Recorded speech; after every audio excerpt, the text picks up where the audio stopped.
What if death wasn't the end, but only the beginning of the mystery?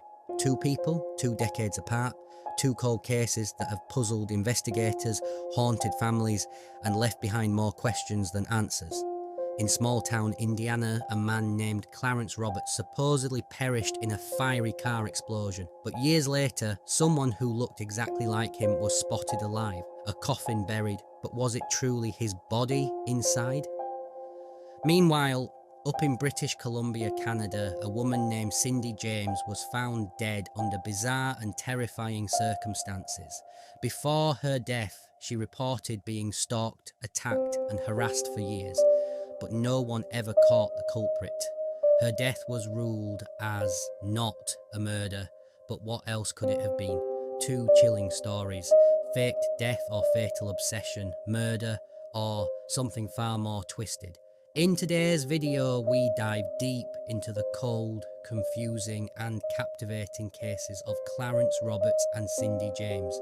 Grab your coffee, turn down the lights, and get ready, because these aren't just cold cases, they're icy puzzles begging to be solved.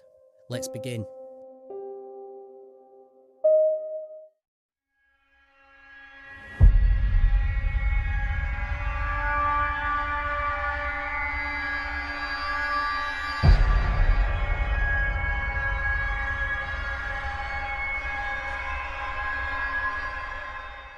History of Clarence Roberts, the man who seemed to die twice. 52-year-old Clarence Roberts and his brother Carson owned a hardware shop in Nashville, Indiana. Clarence was a hard worker and was regarded as a pillar of the community. Clarence and his wife, Geneva, had married in 1941.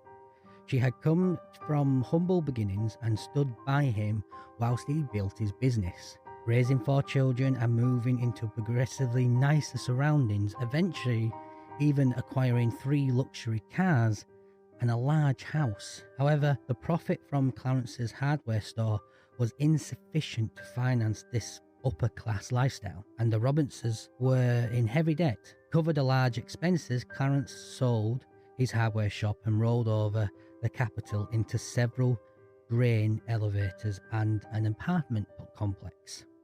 Misfortune sunk these real estates, however, and Clarence hit his low point financially when Sheriff Warren Roberts, his own brother, was ordered to repossess 2 of Clarence's luxury cars. The repossession occurred and the Robertses were left desolate and desperate. 1 month later on, November the 18th,